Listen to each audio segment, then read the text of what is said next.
നമസ്കാരം, എൻ്റെ Don Bosco. ഞാൻ കൊല്ലം തങ്കശ്ശേരി ഭാഗത്തു നിന്നാണ് വരുന്നത്. ശ്രീ ഗുരുകൃപ ആയുർവേദ ഹോസ്പിറ്റലിനെ പറ്റി 2 വാക്ക് പറയാൻ വേണ്ടി വന്നതാണ്. അപ്പോൾ എൻ്റെ സുഹൃത്തുക്കൾ വഴിയാണ് ഞാൻ ഈ ശ്രീ ഗുരുകൃപ ആയുർവേദ സെൻറ്ററും ഇവിടുത്തെ ഡോക്ടറെ അഖിലിനെയും അറിയാൻ പറ്റിയത്. ഈ സെൻറ്ററിനെ പറ്റി അറിഞ്ഞു.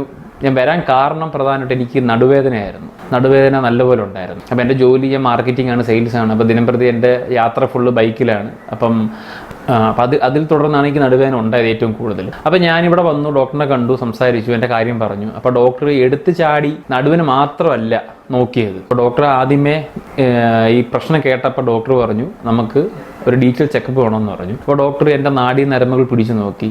ഈ നാഡീ നരമ്പ് പിടിച്ചു നോക്കിയപ്പോൾ ഡോക്ടർ പറഞ്ഞു കഴിഞ്ഞാൽ ഓരോ ലക്ഷണങ്ങൾ ചോദിച്ചു. തലവേദനയുണ്ടോ, ഉറക്കക്കുറവുണ്ടോ, കഫക്കെട്ടുണ്ടോ.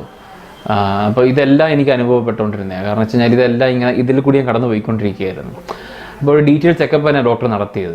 അല്ല ചുമ്മാ വന്ന് ഓക്കെ രോഗം പറഞ്ഞു, അപ്പോൾ നിങ്ങൾക്ക് നടുവേദന, അന്ന് ശരി നിങ്ങൾ മരുന്ന് കഴിച്ചോ, മാറിക്കോളൂ എന്നും പറഞ്ഞ് ഞാൻ വിടാതെ ഡീറ്റെയിൽ ആയിട്ട് ബോഡി ഫുള്ള് ചെക്ക് ചെയ്തു. പിന്നെ നേരെ ഡോക്ടർ നട്ടലിൻ്റെ ഭാഗത്തോട്ട് പോയി. അപ്പോൾ നട്ടലിൻ്റെ ഭാഗത്ത് നോക്കിയപ്പോഴത്തേക്ക് ഡോക്ടർ പറഞ്ഞ് നട്ടൽ നല്ല മുറുങ്ങിയിരിക്കുകയാണ്, ടൈറ്റായിട്ട് ഇരിക്കുകയാണ്. ഒരു ഫ്ലെക്സിബിലിറ്റി ഇല്ലായിരുന്നു പ്രധാനമായിട്ടും. അതാണ് പ്രധാനപ്പെട്ട കാര്യം. അപ്പോൾ അതിൽ തുടർന്നാണ് പിന്നെ ചികിത്സ തുടങ്ങിയത്.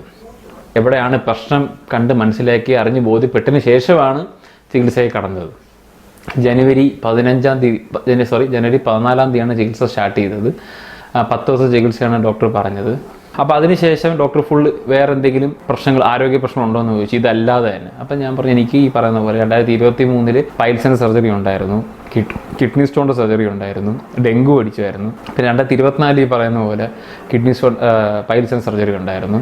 അപ്പോൾ എല്ലാം കൂടി ശരീരം മൊത്തത്തിൽ ഒരു കോലപ്പെട്ടിരിക്കുകയായിരുന്നു. അതിൽ തുടർന്ന് നടുവേദന തുടങ്ങിയതും അതിനുശേഷമാണ് ഞാൻ ഇവിടെ ഡോക്ടറിനെ കാണാൻ വന്നതും. അപ്പോൾ ഡോക്ടർ ഡീറ്റെയിൽ ചെക്കപ്പും ചെയ്തു. അപ്പോൾ ഡോക്ടർ പറഞ്ഞു കഴിഞ്ഞാൽ 10 ദിവസത്തെ ട്രീറ്റ്മെൻ്റ് ആണ്.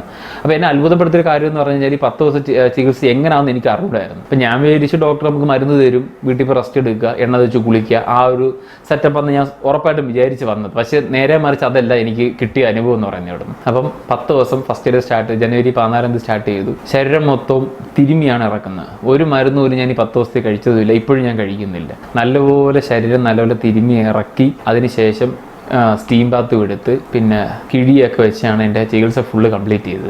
അപ്പം ഞാൻ വന്ന സമയത്ത് എനിക്ക് കുനിയാനും നിവരാനൊക്കെ ഭയങ്കര പാടായിരുന്നു. നടുവിൽ നല്ല പിടുത്തം ഉണ്ടായിരുന്നു.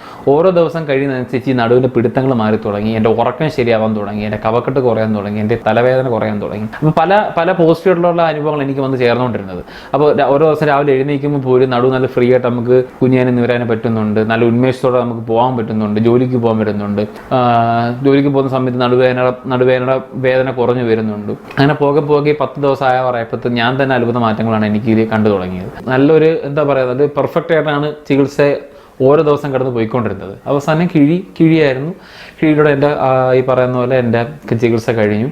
അപ്പോൾ ഈ ചികിത്സ നടക്കുമ്പോഴും ഞാൻ എൻ്റെ ജോലിക്ക് പോകുന്നുണ്ട്. അപ്പോൾ ഓരോ ദിവസം ജോലിക്ക് പോകുമ്പോൾ എൻ്റെ മാറ്റങ്ങൾ ഞാൻ തന്നെ അറിയുന്നുണ്ട്. കാരണം മുമ്പ് ബൈക്ക് ഓട്ടിക്കുമ്പോൾ നല്ല വേദന അനുഭവപ്പെടുക, വീട്ടിൽ വരുമ്പോൾ വേദന അനുഭവപ്പെടുമായിരുന്നു.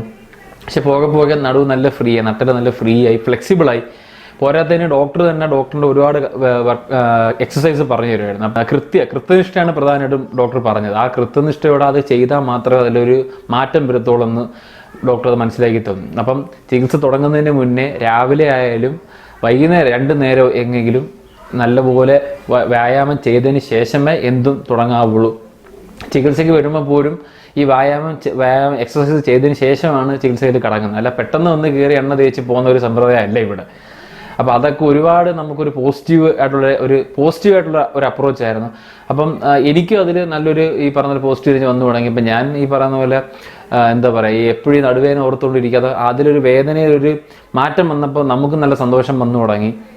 അപ്പോൾ അതിൽ ഒരുപാട് നന്ദിയുണ്ട് ഡോക്ടർ അഖിലിനോടും ഈ ശ്രീ ഗുരുകൃപ ആയുർവേദ ഹോസ്പിറ്റലിനോടും. അപ്പോൾ അതിൽ ഒരുപാട് മാറ്റം കണ്ടെത്തിയ വ്യക്തിയാണ് ഞാൻ. അതിനുശേഷം പറയാനുള്ളത് വെച്ച് കഴിഞ്ഞാൽ ഈ പറഞ്ഞ ഉറക്കം, അതാണ് ഏറ്റവും പ്രധാനം. കാരണം ഒരു മനുഷ്യൻ്റെ പ്രധാനപ്പെട്ട ഘടകം എന്ന് പറഞ്ഞാൽ ഉറക്കം. ഈ ഉറക്കം എന്ന് പറയുന്ന സാധനം നഷ്ടപ്പെട്ട് നമ്മുടെ പല കാര്യങ്ങളും താളം തെറ്റും. അപ്പോൾ ഈ ഉറക്കം നല്ലപോലെ കിട്ടാൻ തുടങ്ങിയപ്പോഴത്തേക്ക് ഉന്മേഷം വരാൻ തുടങ്ങി. രാവിലെ ജോലിക്ക് പോകുമ്പോൾ ഉന്മേഷമുണ്ട്. പഴയ പോലെ ആ ഒരു നടുവിന് പിടുത്തങ്ങളോ കാര്യങ്ങളോ ഒന്നും ഇല്ല. പ്രധാനപ്പെട്ട ഒരു ഇതെന്ന് പറഞ്ഞു വെച്ച് കഴിഞ്ഞാൽ മരുന്നുകളില്ലാതെയാണ് ചികിത്സ മുന്നോട്ട് പോയത്. ഒരു മരുന്ന് പോലും ഞാൻ കഴിക്കേണ്ടി വന്നില്ല. അപ്പോൾ ഒരുപാട് മാറ്റം തന്നൊരു സ്ഥാപനമാണ് ശ്രീ ഗുരുകൃപ ആയുർവേദ സെൻറ്റർ, അവിടുത്തെ ഡോക്ടറായാലും. അപ്പോൾ എനിക്ക് നല്ല മാറ്റങ്ങളാണ് വന്നു ചേർന്നത്. ഉറപ്പായിട്ടും ഈ മാറ്റങ്ങൾ മറ്റുള്ളവർക്കും വരട്ടെ ഞാൻ പ്രാർത്ഥിക്കുന്നു. എന്നെ സഹായിച്ച ഈ ഡോക്ടർ അഖിലിനും ഈ സ്ഥാപനത്തിനും ഒരിടം നന്ദി.